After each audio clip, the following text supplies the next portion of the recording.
I need you guys to know something. And I'm gonna tell you the truth, and don't get freaked out. This is gonna be my last special for a minute.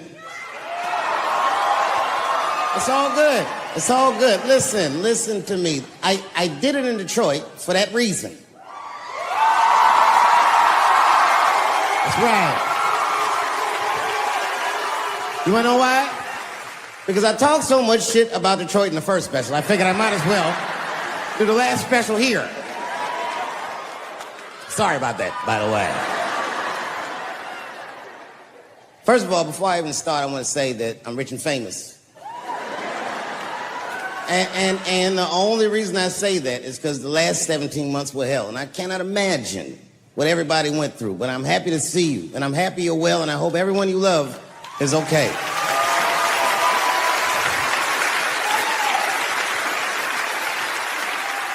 I don't want you to worry about me. I'm vaccinated. I got the Johnson & Johnson vaccine.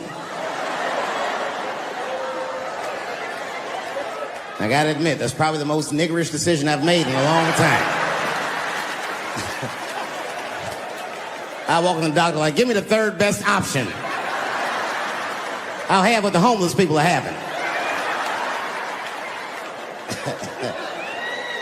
So far, so good. And I know you probably heard on the news, I did get coronavirus. And it was something else. Like, okay, first of all, when the doctor told me I had coronavirus, I gotta tell you, I was surprised how it made me feel. I felt dirty. I felt gross. Because I'd been walking around Texas, just touching doorknobs and shit, hands all moist, tipping niggas with cash. Here, take this to your family. I must have killed thousands of people just trying to get tonight's show together. So I hope you appreciate it, because a lot of niggas died for me to get this one off.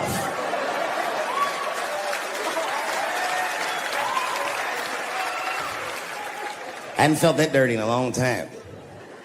The last time I can remember feeling dirty like that, man, I must have been a little boy. I was being molested by a preacher. Well, don't feel bad for me. I liked it. I used to get a kick out of coming in that fella's face. Well, he asked me to do it.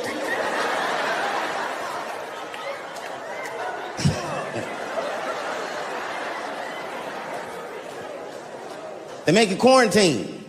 I had to quarantine for 10 days at least. They said, you're gonna have to stay in the room. I didn't go nowhere.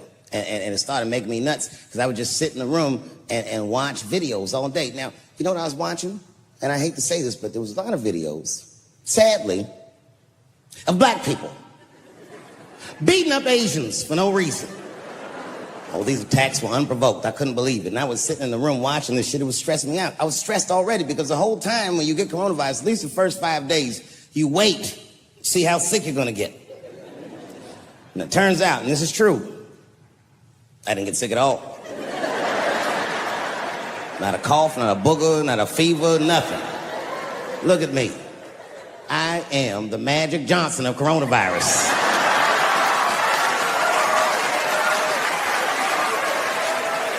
I just sat in the crib and got strong all week. But I was stressed because I kept watching these videos of my beloved black people beating up my beloved Asian people and being so cruel. And the whole time I watched those videos, this is fucked up, but I couldn't help but feel like when I saw these brothers beating these Asians up. Get her! No, just kidding. I'm totally joking. This is New York. Are you gay for real? Okay, so you know that gay marriage is illegal, right? Why do you think that that's illegal? People suck. I don't know. I don't have a good answer for that. Do you even care about marriage? Yeah, I want to get married. Eventually. It's really to a girl or a guy? Girl. Just checking.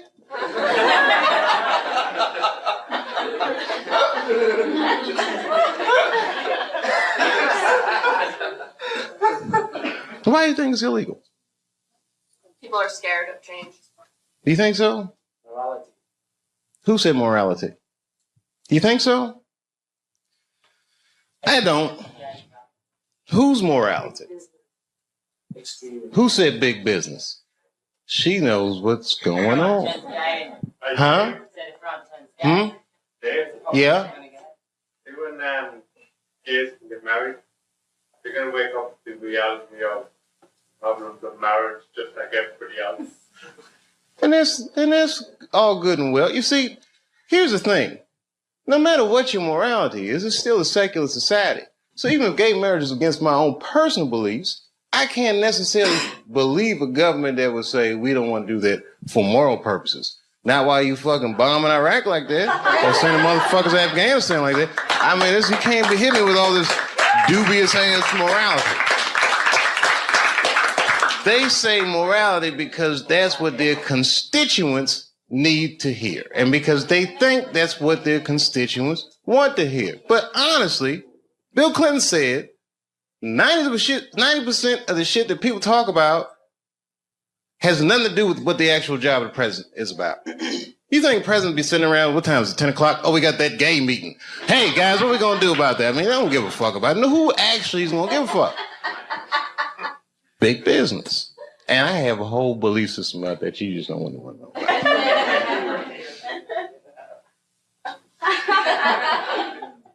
I'll tell you part of it. All right, it's a tiered, listen, marriage laws are fucked up in America. I don't think that the government should have that much say in actually how people devise a marriage, because a marriage, right, devoid of any kind of religious belief or emotion like love is a business contract, period and simple. And tons of people in Washington or legislative bodies, even guys like Elliot Spitzer that have wives or fuck prostitutes, live in loveless marriages. And they have these shits arranged because they're in such a high social stratosphere that they have to keep up a certain appearance. So why are they imprisoned by their own marriage? This is a form of economic slavery.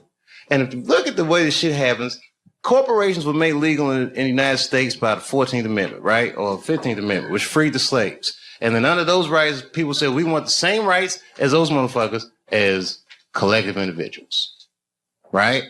And if you're a collective individual and two collective individuals want to do business with one another, one's masculine, one is feminine, so they define a marriage institution between man and a woman. But what if corporations is gay? I'm just saying. What if Aunt Jemima doesn't want to be with Uncle Ben? What if Aunt Jemima wants to do business with Sarah Lee? Well, wait a minute. What if Uncle Ben wants to do business with Mr. Clean? That's all I'm saying.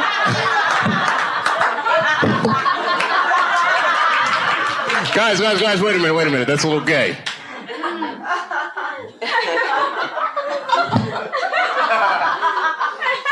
I'm sorry, I thought that was funny. What if Aunt Jemima? I don't think that's what Mr. Clean was.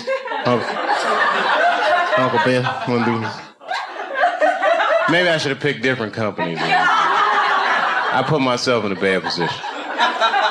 I'm just joking around. You're like, we don't want to hear this shit. It's just a conspiracy theory. I believe in aliens too, bitch. How about that? They're coming.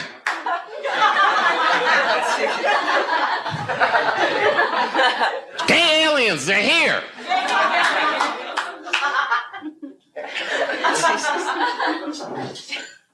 All that shit, fake.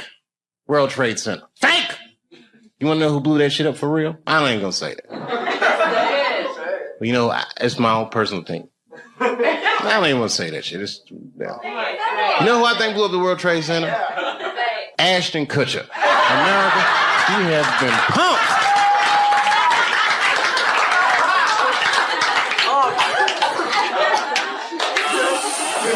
Fake.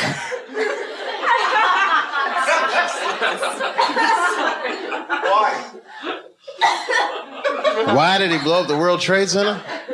I don't want to sound like a cynic.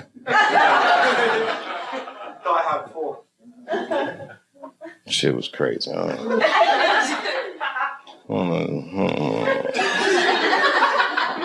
don't know the truth, but I know who does. Strippers. They know everything. Does anyone have a cigarette? Yeah. Sure. Good on you, mate. I wish I had it. Your accents are so nice. Huh? And I do listen to BBC News. We all listen to the BBC. You're listening to the BBC. That's what they say all the time. GMT. Oh, every time you say what time it is, it goes GMT. What does that mean? Whose mountain? Greenwich. Oh. It's the center. Oh, okay. Meantime. Greenwich Mean Time. Is that where the phrase mean time comes from? Yeah, baby. Wow, you can tell that your country conquered a lot of shit, man. It's Greenwich Mean Time. I learn shit every day.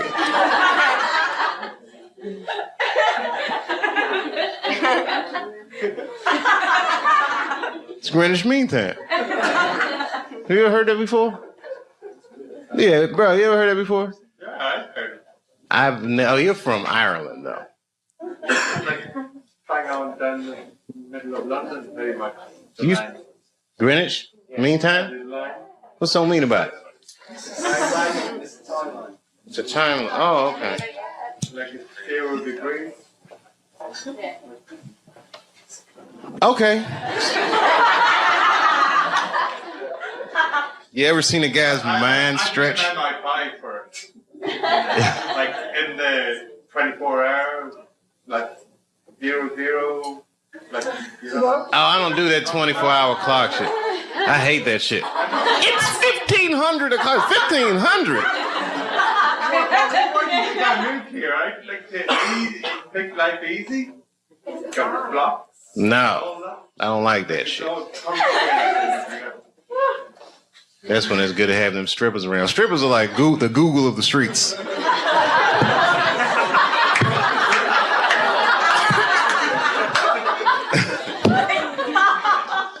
Never seen somebody answer so many questions without a crystal ball.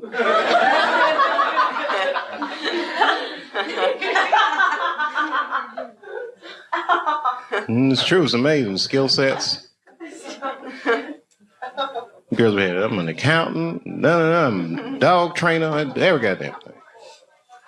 It's amazing. All right, it was something hilarious though. All this shit is depressing.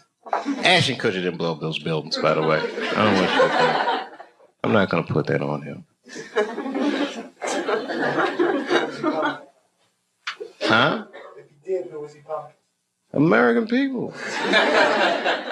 American person is one of the most lied to people in the world. That's our whole game with America. Because freedom is not a privilege, my friend. It is a fucking burden. Because a free person has to make choices all the time. And you can't make a good choice unless you have the information. And in America, it's not like China. You know in China when they had the earthquakes, you know what the headline was in the newspaper? What earthquake? They don't tell those people shit.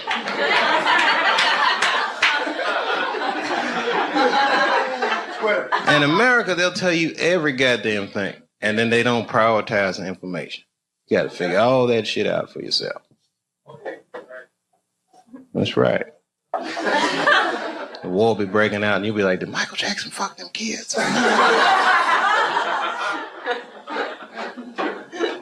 That gets shuffled funny. She laughs at this shit. As a matter of fact, she eats and spends this shit. You know what I told him? I told him, I said, you know what you should do, man? First of all, you shouldn't do it. I'm talking about being legally married. It's not that you're gay as much as just legal marriage is a fucking diabolical leverage game in the United States.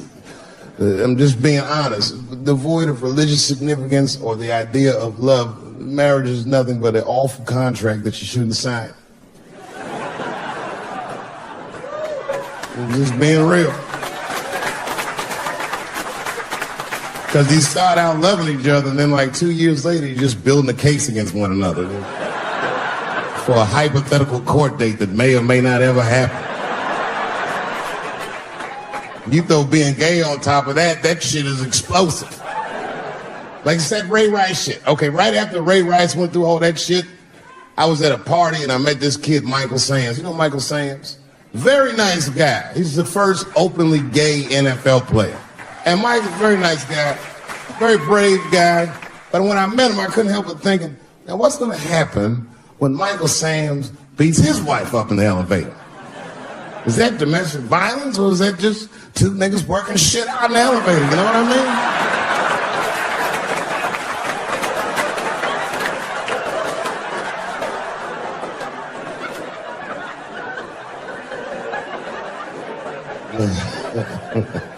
Anyway, I give all married men the same advice, gay or straight. Get a dog. This dog will love you all the time, but she's not going to. It's real talk. I didn't even know about dogs, and my kids got the dog. They brought him home from the shelter, and I didn't even want him. They're like, "Can we keep him?" I said, "Nope." I said, "Where do you get this dog?" They're like, "We got him from the shelter." I was like, "Ugh. Probably something wrong with him. You can't keep him." And then my kids started crying and screaming like the dog had gambling debts. "Please, Dad, if you don't let us keep him, they're gonna kill him." I was like, "Oh. All right, you can keep him." And this dog was a menace. I hated his guts. Then one night I had smoked a bunch of weed and I was eating a sandwich. And Baba came over. Baba's the dog. He came over and was staring at me. This would make you very uncomfortable if you're just looking at you.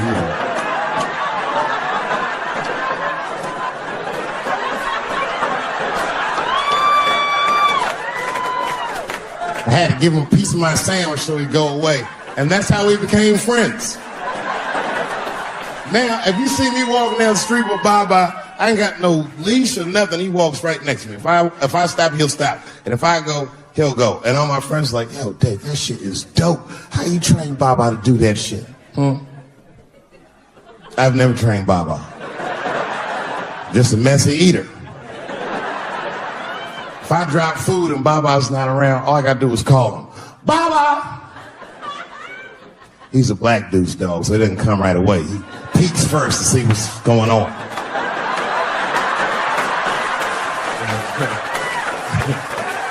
I gotta tap my foot so he can see the food. "Over here, little buddy." And he's like, "Thanks, Dave." He'll come get it and run off. But he knows all my habits. Like if he smells weed in the house, he'll be like, "This motherfucker's about to eat," and he'll just come running.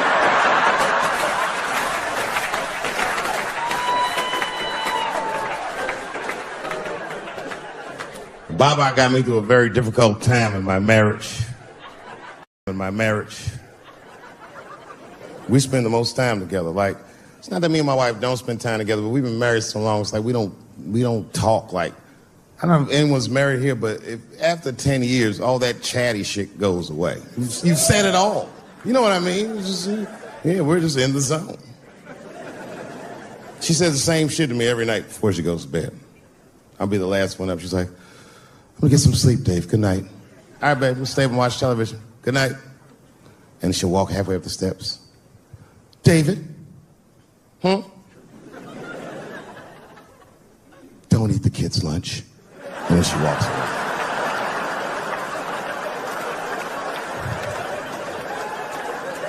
Well, the crazy shit is I don't even eat their lunch anymore. Back in the day, I used to eat that shit. You know how that goes. I might smoke some weed in the middle of the night and she'll leave neatly wrapped sandwiches all over the kitchen. I'm gonna eat it. What's the big deal? Why can't you just make another one in the morning? I mean, it's like, I got sons anyway. And sons love everything their dads do. My kids would be at school the next day, just look like, "Oh, Dad bit my sandwich. Oh, shit." You could trade that sandwich for something better. What I'm doing is adding value to their lunch. She doesn't understand these types of things. Anyway, she gets mad at me. Well, she's mad at me now because I got myself in trouble. I got myself extorted, which happens in this business. I come home from the road. There was a FedEx sitting on the kitchen table, and it was addressed to me, so I opened it. I don't know who delivered it. And there was a video cassette inside with a note written on it that said, "Gotcha." Oh, my God. Can you imagine? I freaked out. I tore the whole house apart trying to find the VCR. I hadn't seen a tape in like over a decade. And I watched the tape and it was awful. They got me. It was a tape of me. I was fucking a girl, okay? But it was from before I was married. But it was not a good look. And I felt sick to my stomach. And I looked up at the clock, and then I saw my wife was coming home in 10 minutes, and I just panicked. I jerked off to the tape real fast, and then...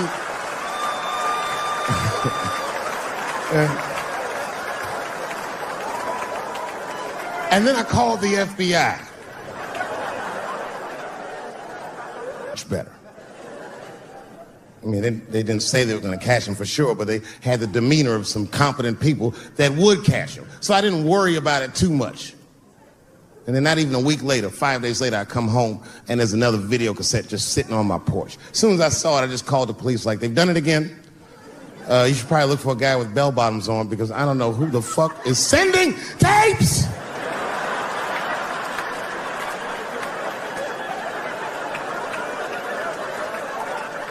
And that second tape was the worst shit I'd ever seen in my life. It was awful. Career-ending bad. It was a tape of me jerking off to the tape a week earlier. I don't even know how they'd even get such a thing. I had to explain all of this to my wife. She was very mad. No thing in this world is as cold as a woman's cold shoulder. Because she was mad, but she wouldn't talk to me about it. She would just punish me in little ways. Make me do shit that I hate to do. Like pick the kids up from school. That's one thing she made me do. That's a hardship for me. I got one son that goes to a public school, and my brother goes to a private school. It's an experiment. I just want to see what's going to happen to him.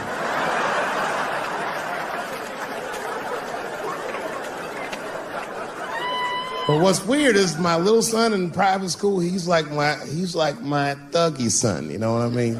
I don't know where he get that from. He's not getting it from me. And he's definitely not getting it from that school. That school is it's a liberal school. It's the kind of school, there might be like 12 black students in the entire school. And I'm the only black parent.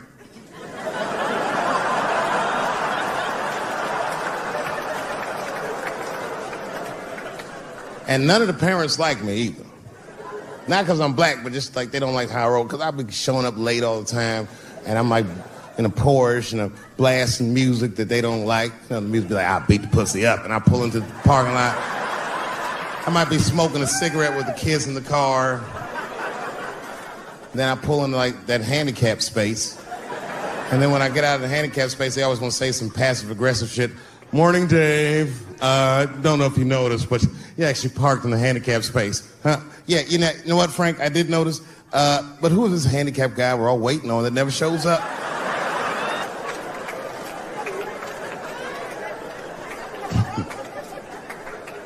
So I hate going over to that school. The only parents that are nice to me is a lesbian couple, Kate and Sarah. Actually, Kate hates my guts. Sarah knows that I'm black and she's half black, so she just understands me. You know what I'm saying? I can't explain it. Because I'll say shit and Kate's just too serious about being a lesbian. I'll be like, hey, Kate, hey, Sarah, you guys going to the father-son picnic next week? How's that going to work? And Kate will instantly be furious. But Sarah knows I'm fucking around, so she'll just say something cool. I don't know, Dave. Maybe me and Kate will flip for that shit. I said, bitch, you better save that coin toss because everybody knows you strapping on in that household. And then Kate will turn bright red, but Sarah just fist bump me like, you right, nigga? It's me. Huh? We're good friends. We're good friends. They invite me to stuff. They're like my only friends at the school. So imagine my surprise when I go to pick my son up after all this happens. And the teacher is waiting outside for me. She's just standing right there in the middle of the fucking handicap space. I knew something was wrong, so I rolled the window. We talked to you for a minute in the office. I said, no, fuck that. We got to talk right here. What's going on? I knew it was bad. Ibrahim had a fight. I said, a fight? Don't worry. Everyone's okay. I said, everyone? What happened? Well, that's it. We don't know what happened because he won't talk to anybody. All we know is that he punched Sarah Jr. in the face. I said, oh no. Sarah's one of the only parents I'm not sure I can beat up in this school. Just then, Kate and Sarah pulled up to pick up their daughter, and then we all had to go into the office, and I was really worried because I didn't want them to kick me out of the school. And then they brought my son in, he was crying. They brought him in like a prisoner. He was like, oh. I said, son, just stop crying, calm down. Do not look at these mean faces. I need you to look at my face, and I need you to tell me the truth, buddy, all right? Just tell me the truth. Is it true? Did you punch that girl, Sarah Jr., in the face? I was trying to give him a signal to lie, but he didn't pick up on it. I was like,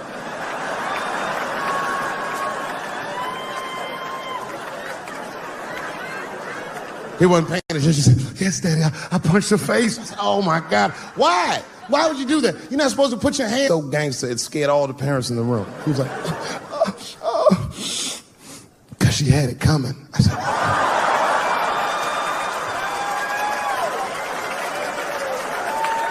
and everyone looked at me. I said, I did not teach you. I don't know where he got that from. I said, what does that mean, son? That is crazy talk. What does that mean? And then he just started crying like he was Tupac. Oh, these kids keep fucking with me.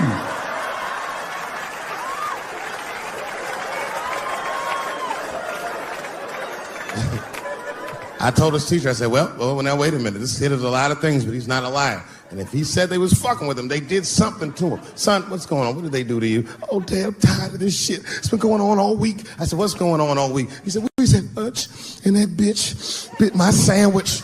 I said, oh.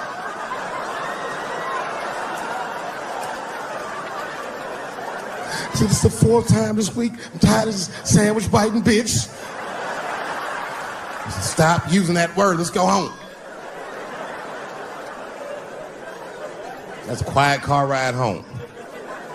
We got to the house, he just ran right up to his room, slammed the door. His mother came downstairs. By then, she had heard about everything. She was looking at me like, oh my. She said, you bit that goddamn sandwich, didn't you, Daddy? I said, I'm tired of you accusing me of shit. And I just ran out of the house, jumped in my car and drove off. Of course I bit that sandwich. But I knew that she was just really mad about that tape, so now she's going to punish me about a fuck.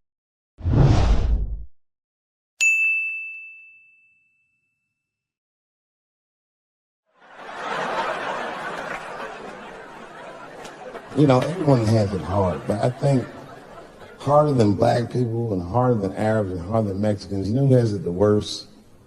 Fat black people.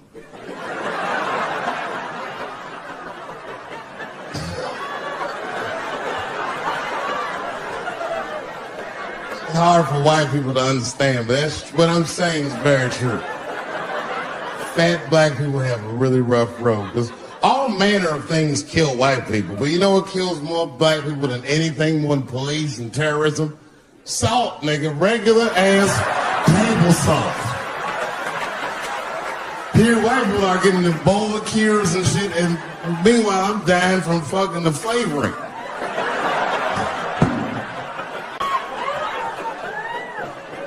Look, honestly, I'll stop talking about it. Let me say this, though. Let me just say this. Can we all just say that we seen it coming? Were you surprised? It's like when that guy threw that banana at me. Do you think I was surprised? Hell no. I've been in show business 30 years. I was expecting this banana. I knew one of these nights, it's like somebody gonna throw a banana at me one of these nights, niggas. Because that's how it starts, with the name calling. Like that Paula Deen. Remember Paula Deen got fired from the Food Network? If you know anything about show business, it is really hard to get fired from the fucking Food Network. And they dropped that bitch like a hot potato. All because she called somebody an N-word 30 years before she had a show.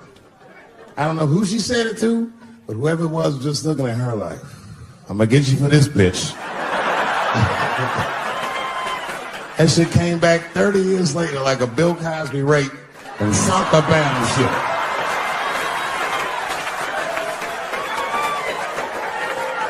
And every black person was mad, but we weren't like that mad. It was more confusing than it was infuriating. I was just like, well, how's this bitch gonna call me a nigga when she taught me how to fry chicken? That's not fair.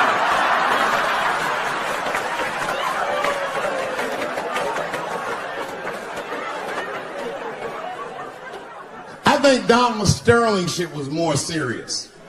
Remember Donald Sterling, he used to own the Clippers, and that he got caught on a secretly recorded tape saying some very unsavory things about African Americans. And there's a lesson in that for all of us. The lesson is, if you are old and white and racist in this great country, whatever you do, don't tell your black girlfriend about that shit, because guess who made the tape? She recorded all that shit, and the tape was terrible. He was like, stop bringing these black guys to my games. First, we're all confused, like, well, how the fuck are you gonna have a game without us?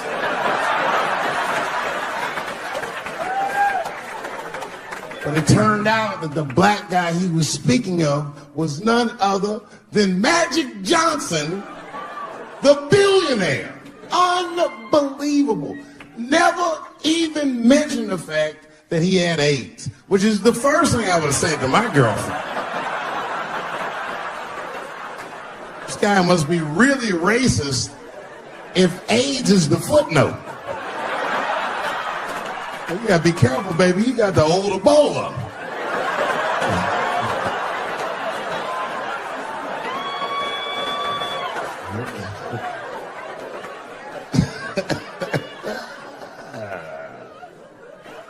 You can say what you want about that girl, but I'm gonna tell you right now, she is a goddamn hero. Because you might have thought these things were happening before, but now you can see it all in front of you without a shadow of a doubt. That shit actually went down. She sucked that old guy's dick. She really took one for the team on that one. That's really gross. This dick is like 80 years old. It's like tasting history. Like 5 wars on it, civil rights movement, Great Depression. This guy's been fucking from 40 years before Bill Cosby's first rape. This is a very old man.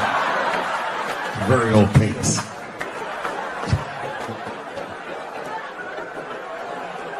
But all that shit is still, it's just name calling. Like, name calling does not break the modern black man. That's not gonna do the trick. I don't give a fuck about that. Like, if I went to Kentucky Fried Chicken and for some reason everyone behind the counter had a Ku Klux Klan hood on top of their head, what do you think I'm gonna do in this day and age? Run out Kentucky Fried Chicken?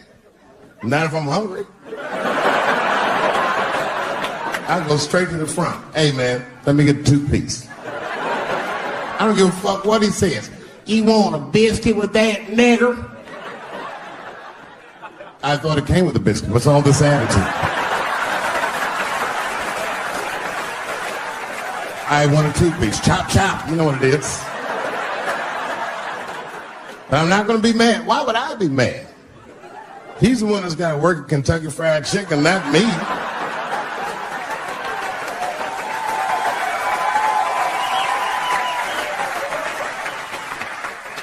Well, how about this? What if I lived in Austin and I had a white girlfriend? It's possible in Austin. As a matter of fact, some people say it's necessary, but that's not the point. And me and my white girlfriend at home one night and we're just doing what lovers do. Maybe she's butt naked and she's down on one knee giving me a hand job. I love a good hand job. And she's really jerking me off. You know, getting her obliques nice and tight. I got a huge dick, so she's like, And I'm like, wow, this really feels wonderful. I think I'm gonna come. And then she looks at me and goes, cover my face, nigger. I know that's a tough one. But what do you think I'm gonna do? Hey!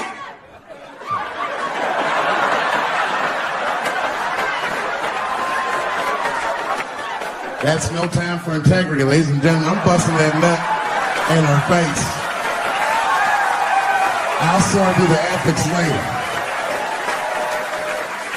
But I'm what they call a man of his word. If I say I'm coming, oh, I'm coming. I don't give a fuck what happens. God forbid somebody could shoot me. If I say I'm coming, it's still like, oh.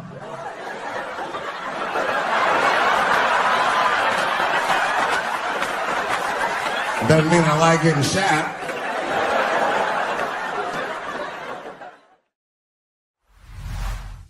And I was on a plane. I was coming from overseas, and I don't know how this guy got a machine gun on the plane, but he stood up, man. He said, "Everybody, get on the fucking ground! Nobody look at my face!" I started freaking out because he was Chinese. I was like, "Why is he talking like that?"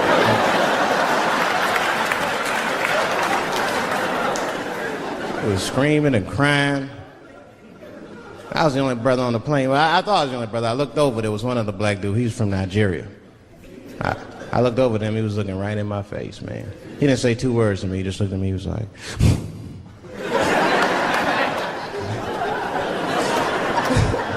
He didn't need to talk. I knew just what he was talking about. I looked right back at him. I was like...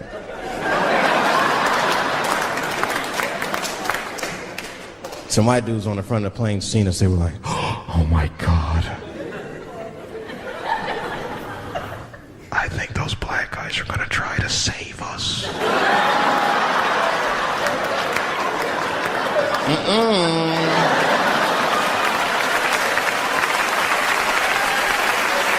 We were just communicating that we understood the situation.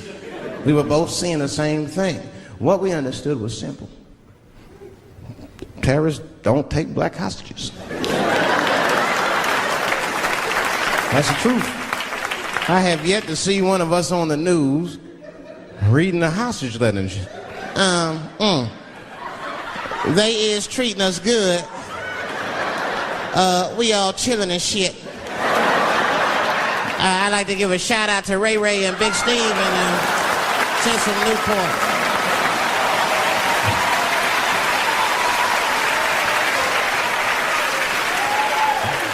You're not gonna see it. And terrorists are smart. They know what they're doing there, you know.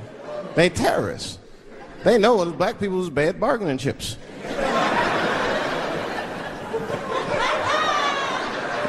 They called the White House. "Hello?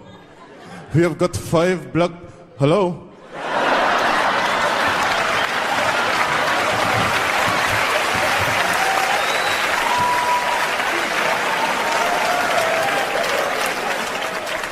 Really some scary shit. I gotta tell you, Harvey Weinstein's probably the first person that I ever looked at a photograph of and was like, yeah, he rapes. I'm not sure this motherfucker has a choice. Not a handsome man. Not a lot of meat and extra skin on his face. Yeah, he's ugly. You know the sad part is, he's done so well in life, he probably doesn't know he's ugly. You know, when you're good looking, everybody will tell you, "Oh, you look wonderful, you're so great looking." But when you're ugly, you gotta figure that shit out for yourself. It's a lot of putting clues together through the years.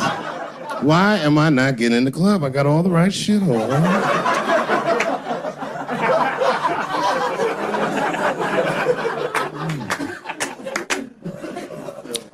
Because if it was Brad Pitt doing that shit, he wouldn't have heard a peep. The girl would just come back down like, "I got the part."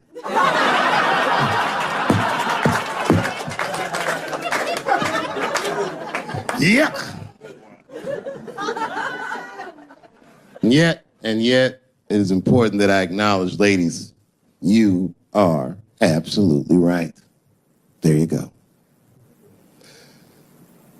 They gotta all be mindful of that, guys, because this could happen to any of us. It could happen to me. I can see that. I can see myself showing up. Hi, I'm here for my 3 a.m. with Mr. Weinstein.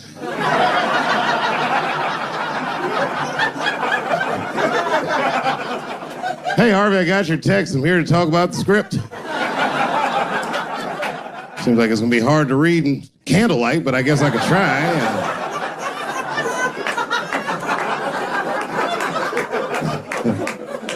Sound like a fucking nightmare. Could you imagine that shit? Could you imagine if you was in a business meeting and a motherfucker pulled their dick out? In the middle of the meeting, I'd be like, yo, my man, this is the most unprofessional shit I've ever seen in all my days. Just let me finish, Dave Chappelle.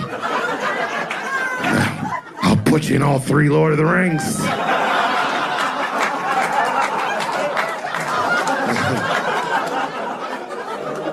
Hurry up, nigga. I have other meetings to know.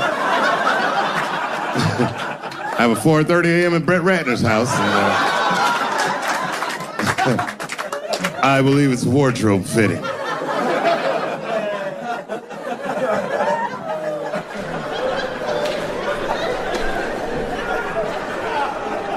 You gotta make life interesting like that, because the shit is flimsy. Life is flimsy. You think you're gonna live forever, you ain't not gonna live forever. It's dangerous out here. We know what's going on.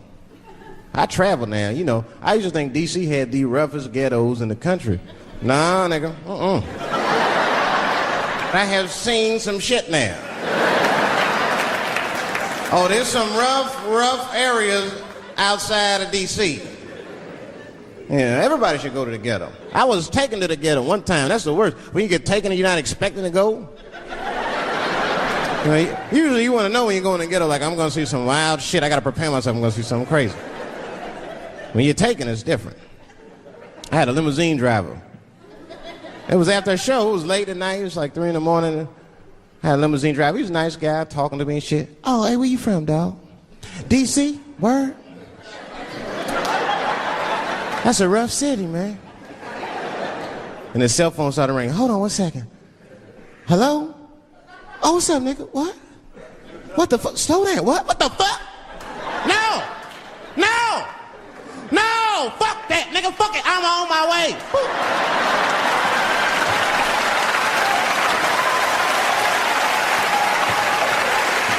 Hey. I gotta make a stop real quick.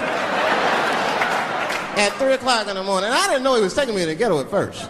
I started looking out the window. I was like, what the fuck? It's gun store, liquor store, gun store. Where the fuck are you taking me? This don't look good. He didn't say shit.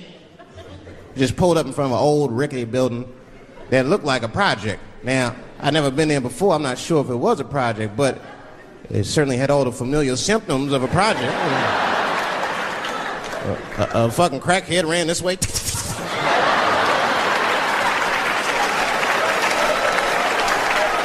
And then another one jumped out of a tree and shit. The driver said, I'll be right back. And left me. Took the keys with him and just left me. At 3 o'clock in the morning, in front of a project, in a fucking limousine. This was not good. I was like, man, I gotta look around and see if I can see some landmarks and figure out where I'm at. Might have to escape on foot. Now, this is when I knew I was in a bad neighborhood. You only see this in the worst neighborhoods. Remember, it's 3 o'clock in the morning. It's 3 o'clock in the morning. I look out the window. It was a fucking baby standing on a corner. Look at this. And the baby didn't even look scared. He was just standing there.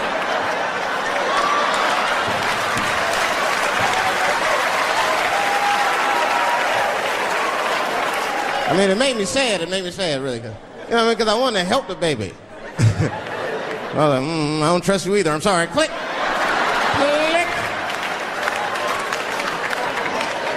The old baby on the corner trick, eh? I'm not gonna fall for that shit. Where's this limousine driver? You know, I start feeling bad.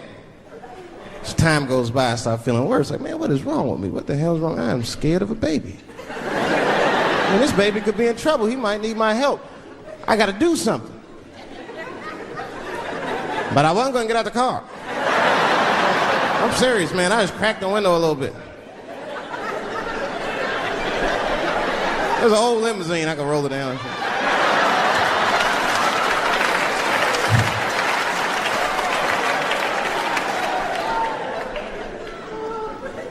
Hey, baby. Baby, go home, man. It's 3 o'clock in the morning. What the fuck are you doing out? The baby said, I'm selling weed, nigga. I said, oh, shit.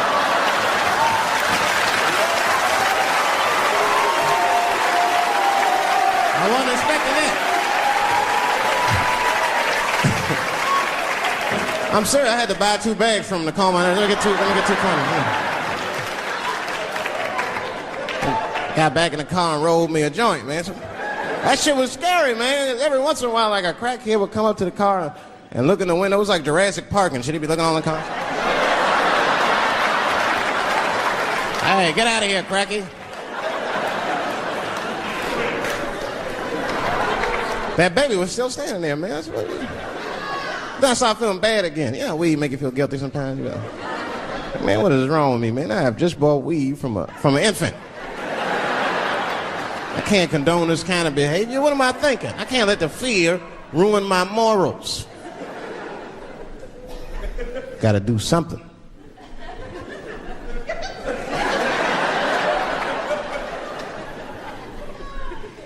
Hey, baby. Stop selling weed, all right? You got your whole life ahead of you. He said, fuck you, nigga. I got kids to feed. I said, God damn.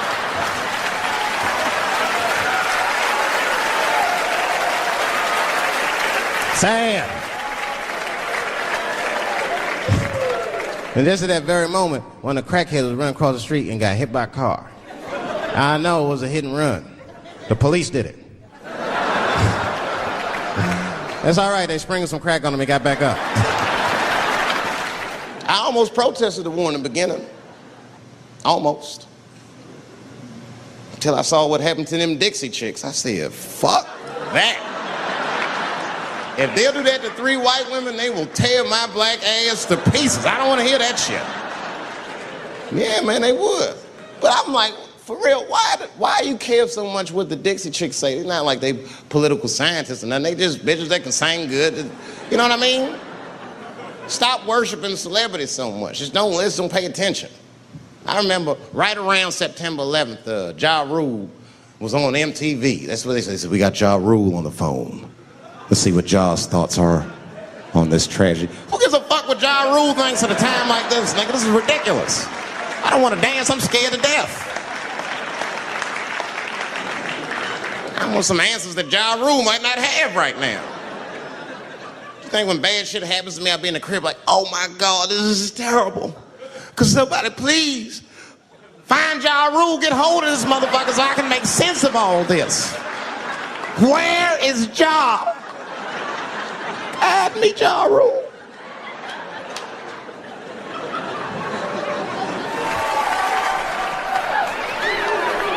Yeah, I'll be seeing that kind of shit, man. It's what it is. They use the TV to program us from a young age. You ever watch like a cartoon that you used to watch when you were little as an adult?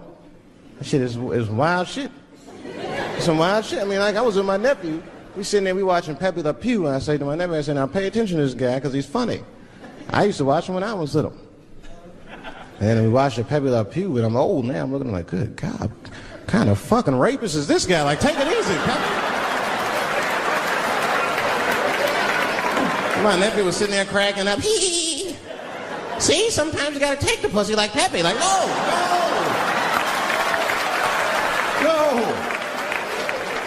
I had to turn the channel real quick.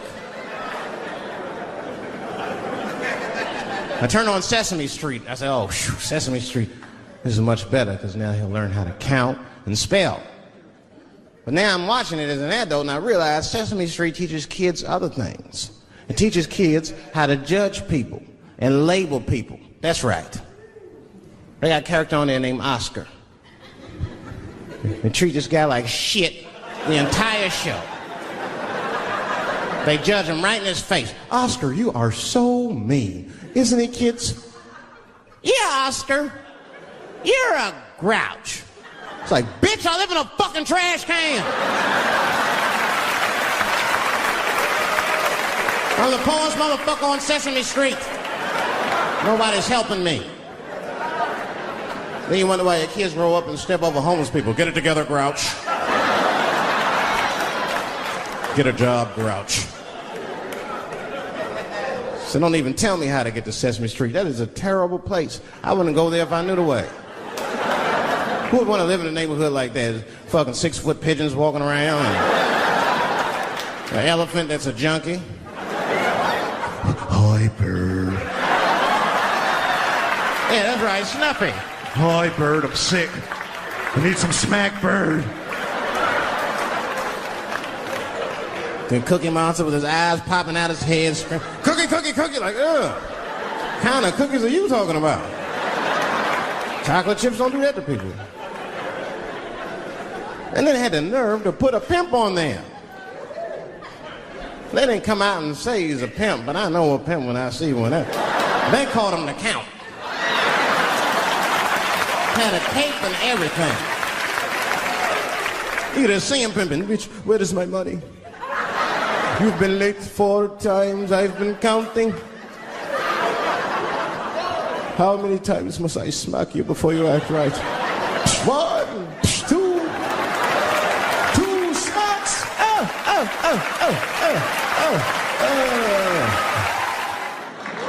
That's what I'm waiting for, because the timing of this Michael Jackson shit is what makes me doubt it. Every time there's wars going out of control, or the economy gets bad, or something is wrong with the world at large, it's always these moments in history that Michael Jackson will coincidentally jerk off a kid. This is getting a little ridiculous. Like, are you planning this shit? Do you have meetings? Michael, thank you for coming. As you know, Michael, the war has not been going as well as we expected. There's been a lot of hiccups, and the public is asking us a lot of questions, of course. And, well, Michael, there's no nice way to say this, and all I know how to do is be direct, so let me just be direct. We're going to need you to jerk off another child, Mike. I'm sorry. I am sorry. But it would really help out. Or maybe he did it. Who knows? Who knows? That's the thing. That's what I wanted to say. Who knows? Who the fuck knows? Mike, God, and this little boy know. That's about it. That's about it. The only reason that I can even talk about this shit is because everybody is speculating. They all think he did it. And I don't think he did it. I'm alone in this. I don't think he did it. I'm not going to say I don't think he did it. That's too strong.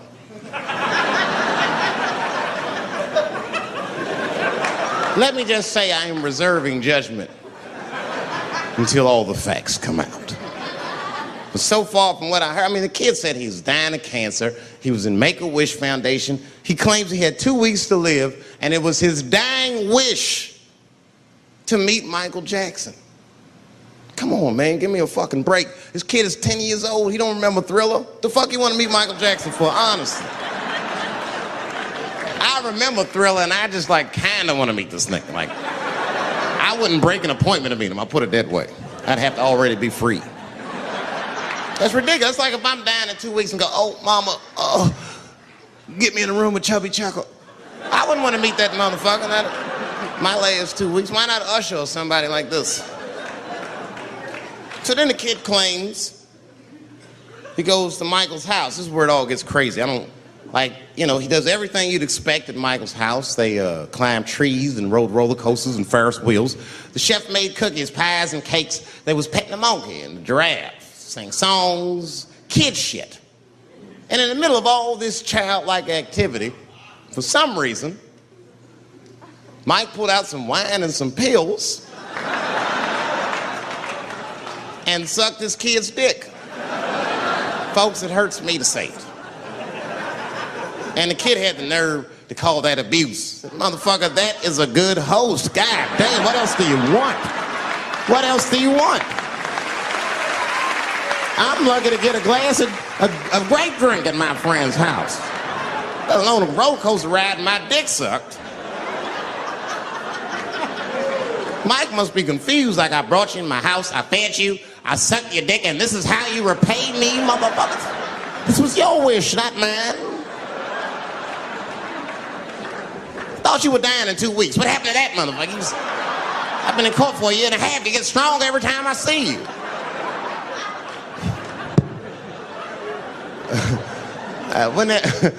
This is fucked up. I shouldn't even say this fuck. Wouldn't it be some ironic shit if they found out through this case that the cure for cancer was Michael Jackson sucking your dick somehow? Like if Mike had powers like Green Mile and all the kids like, please, Mike, suck our dicks. Never again. He didn't appreciate it. Can we at least study your saliva? Please, Mike.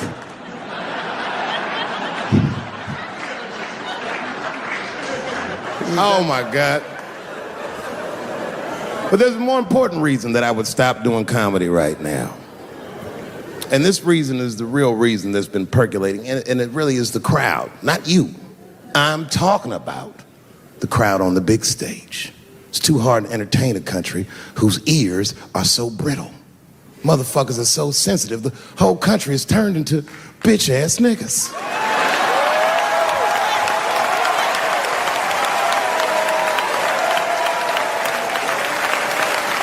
Everything you say upsets somebody.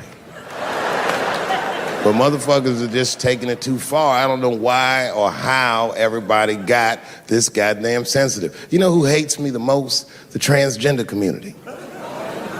Yo, yeah, these motherfuckers. I mean, I didn't realize how bad it was. These motherfuckers are really mad about that last Netflix special.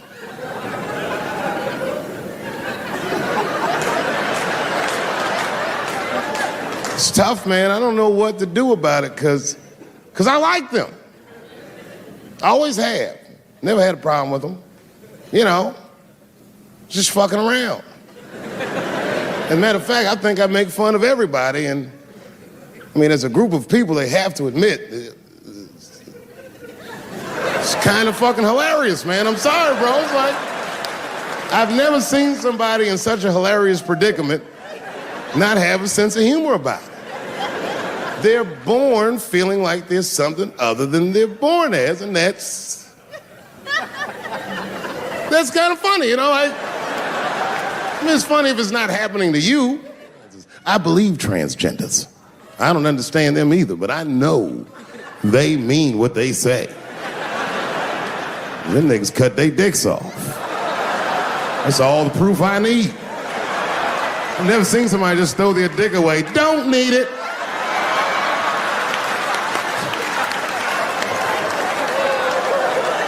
I don't understand, but I believe you and I support your decision, motherfucker. I was doing a show. I was in Portland, Oregon. And I was checked in a hotel under the name Charles Edward Cheese.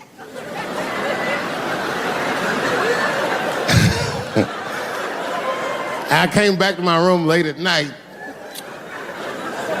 and there was a note. It was like a letter on my desk. It was addressed to Mr. Cheese. So obviously, I'm going to assume that whoever wrote this letter must be an intimate friend of mine. This is not some kind of name that a person would just guess. But then I open the letter, and it turns out I don't know this person at all. It's a fan letter. You know, I'm not even used to the idea that I have fans, but I'm grateful for it. And I don't read those letters. Be nice if I did, but realistically, it's like, what am I, Santa Claus, nigga? I don't have time for this. Like, got shit I want to do. I'm trying to chill. Read all these dreams and wishes from strangers. But I read it. I'd already opened it. So I just read the whole letter. And you know what, man? Whoever wrote this letter truly loves me. I mean, they were really fucking nice in the letter. And then they described to me what it was like to come to the show, how excited they were, how much fun they were having. And then they said that when I got to my jokes about transgenders, that they were, quote, devastated. Because it turns out that whoever wrote the letter was transgender. Now, I'm going to be real for a second. As a policy, you got to understand, I never feel bad about anything I say up here.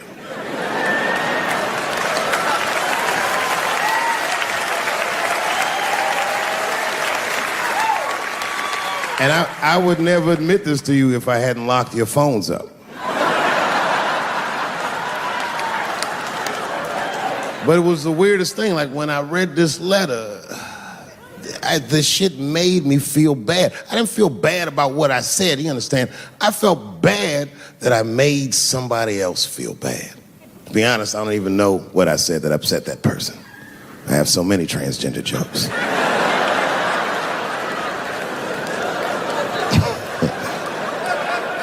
But I feel like it was probably this joke I'm about to tell you right now. And it's not even that bad of a joke. It's a true joke. I mean, it's not true, but I had read in the paper that Caitlyn Jenner was contemplating posing nude in an upcoming issue of Sports Illustrated. And I know it's not politically correct to say these things, so I just figured, fuck it, I'll say it for everybody else. Yuck.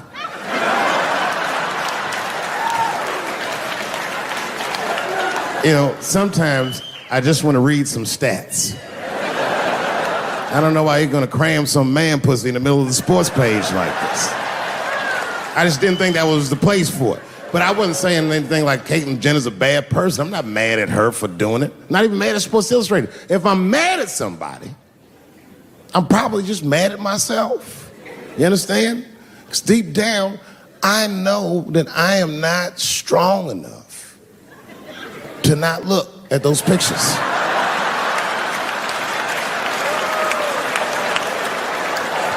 And I don't think I'm ready to see what she's trying to show me. So Caitlyn, goddamn it, if you go through with this thing, bitch, you better go hard or go home. I want you to go all the way. Hustler style. Do you know what hustler style means, miss? That means spread the lips.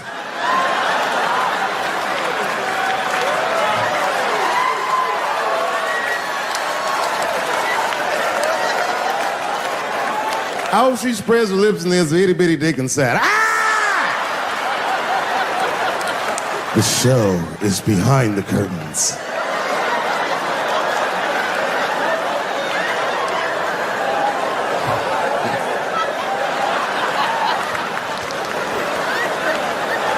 I don't know what I said that upset that person.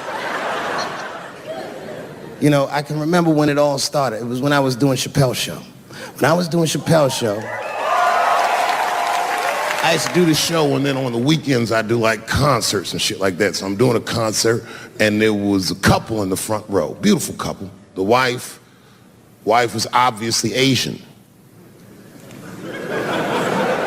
You could see it in her face.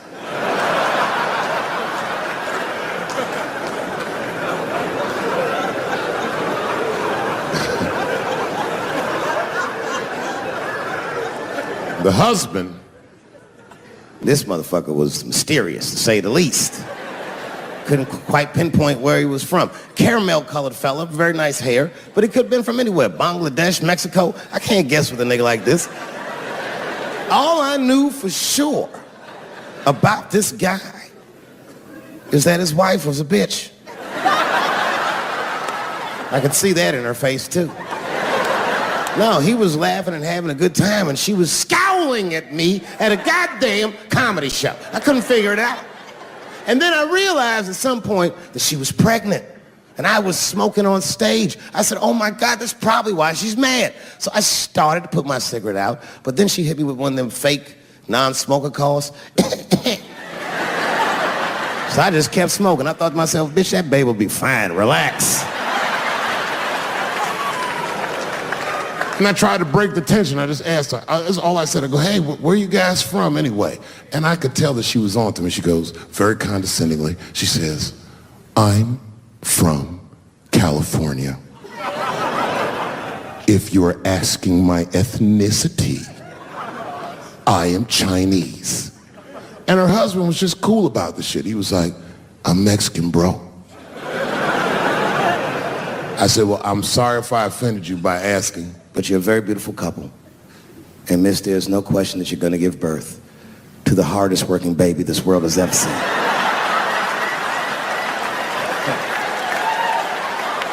That's not a bad joke. She got very upset. She got up to leave immediately, but she didn't just leave. She had to take one last dig at me on the way out. I will never buy one of your fucking DVDs again, Dave Chappelle. I said, ma'am, with all due respect, Chinese people don't buy DVDs.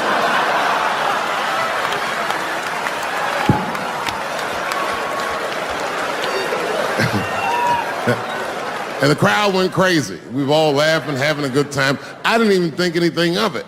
And then just 3 days later, this lady sends a fucking letter to my promoter telling him not to book me for shows anymore because I was, quote, racist, and I'm quoting her, insensitive to the nature of my interracial marriage. I was like, word, bitch, I was. If she had just done a little bit of research, she would know that I myself am in an interracial marriage. That's right. In fact, my wife is Asian too. Surprise, bitch, I'll see you on Thanksgiving.